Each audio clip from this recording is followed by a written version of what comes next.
আপনার কোশ্চেনটা ঠিক না। আমি কক্সে যাই না, আমি বাংলাদেশের কক্সে যাই না, ওটা মালদ্বীপ। আপনি যে ভিডিওগুলি দেখেছেন সমুদ্র সৈকতে বিচে পানির ভিতর, ওগুলি হচ্ছে মালদ্বীপের এরিনা বিচে। সো আমি এই আগামী 5 বছরও কক্সবাজার যাইনি। সেলিব্রিটি ক্রিকেট যে প্রোগ্রামটা হয়েছে, এখানে সেলিব্রিটি কারা কারা সেলিব্রিটি, মানে কারা তারা কি তারা কর্মের দ্বারা সেলিব্রিটি হয়ে না? অ্যাওয়ার্ড পায়নি, শুধু আসছি।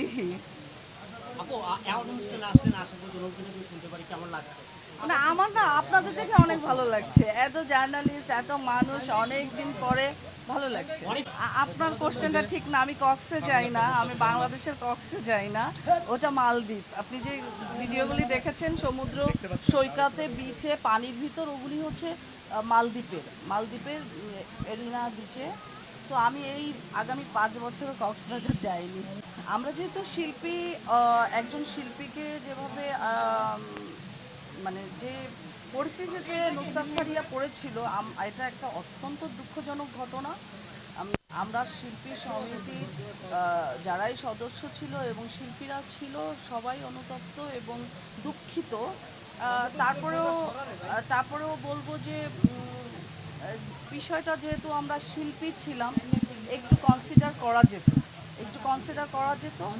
আর আমি যে জিনিসটা জানি যে একটা ল বলে কথা আছে, যে যদি কারোর নামে দুদকের মামলা থাকে, তারপরে কোনো মামলা থাকে, সেক্ষেত্রে তার বিদেশ যাত্রার একটা নিষেধাজ্ঞা কিন্তু থাকে।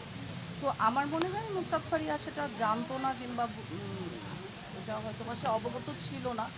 তো আমি বলবো যে শিল্পীদের আসলে রাজনীতি করা উচিত না। আমরা যে প্রফেশনে আছি, আমাদের প্রফেশনটা হচ্ছে বিনোদিত করা জনগণকে। তো এই প্রফেশনের বাইরে আরেকটি প্রফেশন গ্রহণ করা আসলে আমার উচিত না।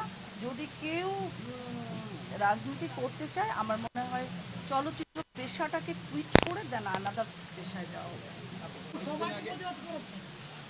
শুনেন, আমরাও হয়তো একটু প্রতিবাদ করতাম, মানে প্রতিবাদ বলতে আমরাও একটা উদ্যোগ নেওয়ার চিন্তাভাবনা করেছিলাম।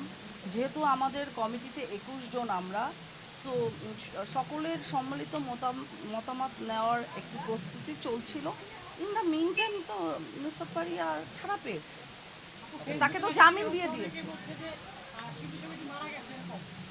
না, শিল্পী সমিতি মারা গেলে আমি জীবিত পলি এখানে দাঁড়িয়ে আছি কেন? কে বলেছে কার্যক্রম নেই? আপনি বলেন। আপনারা জানেন না, আমরা সমিতির কিছুদিন আগে ইফতার পার্টি করলাম, তারপরে হচ্ছে যে আপনার পহেলা বৈশাখের প্রোগ্রাম করলাম, তারপরে কোরবানির সময় অনেক শিল্পীদেরকে আমরা ডেকে তাদের শারীরিক অবস্থা, তাদের পারিবারিক অবস্থা, প্রায় 200-300 শিল্পী, তো এগুলি আমরা সবসময় কাজ করার চেষ্টা করছি। এটা তো ভিত্তিহীন কথাবার্তা। আসলে আমি তো আজকে যে অ্যাওয়ার্ডটা এসেছি, আমি যে অ্যাওয়ার্ডটা পাবো, এটা পাবো যেটা, তো আমি আসলে কেন পাবো আমি জানি না।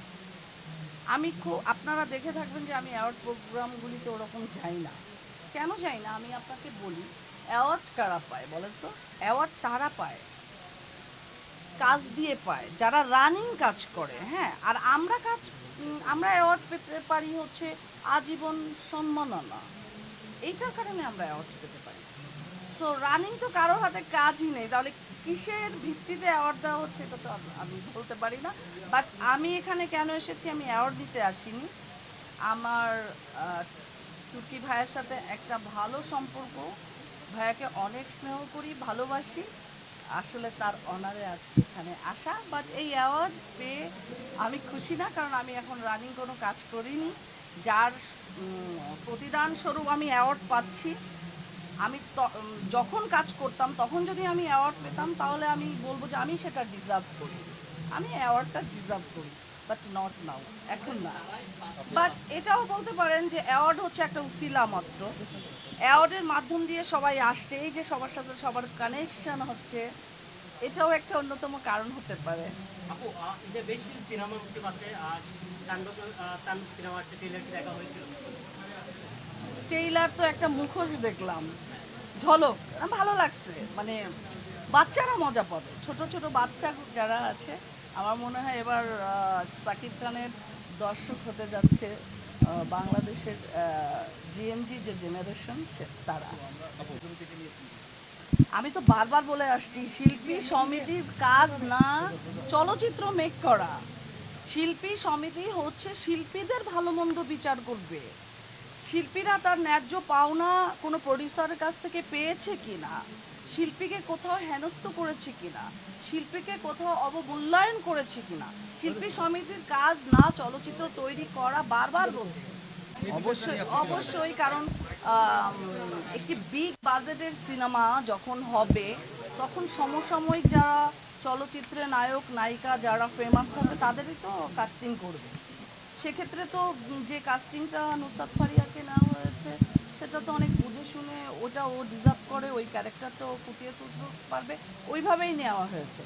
এখন জনগণের রায়ে কোনো সরকার যদি আসে, এখনও ধরেন এখন তো তত্ত্বাবধায়ক সরকার, নেক্সটে হয়তো বা ইলেকশন হবে, ইলেকশনে জনগণ ইলেক্টেড করবে একটা দলকে, সেই দল যদি নতুন কেউ আসে, যে দলই আসবে সেটা তো জনগণেরই তৈরি।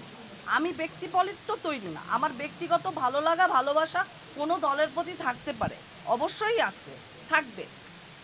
তো জনগণ যাকে রায় দিয়ে ইলেক্টেড করবে, তারা যদি কোনো রাষ্ট্রীয় প্রোগ্রামে আমাদেরকে ইনভাইট করে, তারা যদি কোনো সিনেমা তৈরি করে, সেখানে যদি আমাদেরকে কাস্টিং করে, আমরা বাউন্ড কাজ করার জন্য, আমাদের কাজ করতে হবে।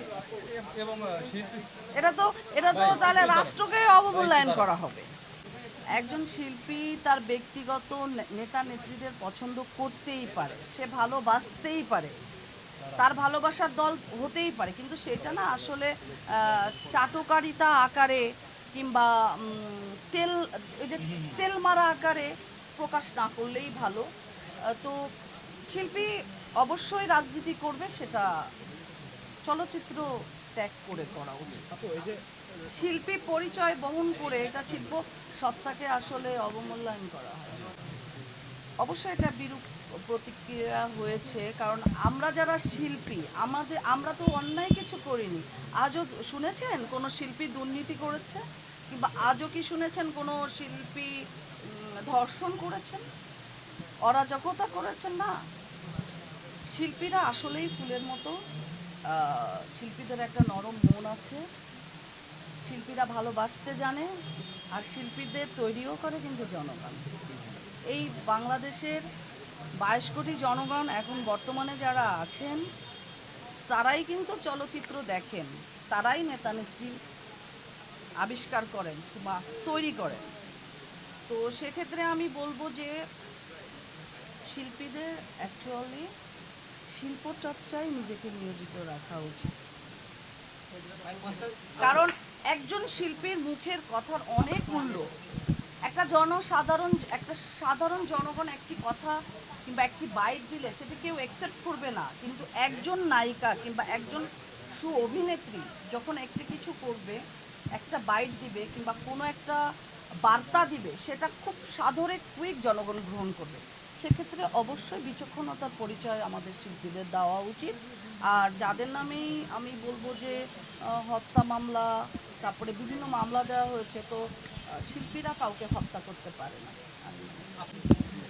পুরো ছবিটা তো আর আমি দেখিনি, আমি গানটানও দেখিনি, তো আমি যে ট্রেইলারটা দেখেছি সেটা হচ্ছে যে বাচ্চারা কিন্তু একটু মুখোশ টাইপের, ভৌতিক টাইপের, একটু ফানি টাইপের ক্যারেক্টার দেখতে পছন্দ করে। সো যেভাবে সাকিব খান ক্যামেরার ভিতর আসছে, আমার মনে হয় এটা পিক করে যাবে, বাচ্চারা ইয়ে করবে, মানে বাচ্চাদেরই পছন্দ হবে, বড়দেরও হবে সেই সাথে। যেমন বরবাদ কিন্তু বড়রা দেখেছে, বাচ্চারা কম দেখেছে, কিন্তু আমার মনে হচ্ছে তাণ্ডবটা সকল শ্রেণী সকল দর্শকরা দেখবে।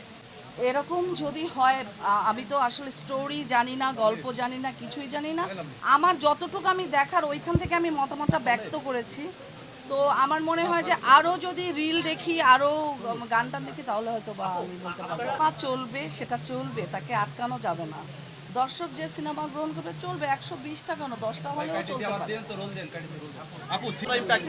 সেলিব্রিটি ক্রিকেট যে প্রোগ্রামটা হয়েছে, এখানে সেলিব্রিটি কারা কারা সেলিব্রিটি, মানে কারা তারা কারা তারা কি তারা কর্মের দ্বারা সেলিব্রিটি হয়ে, তারা তো কর্মের দ্বারা সেলিব্রিটি হয়নি।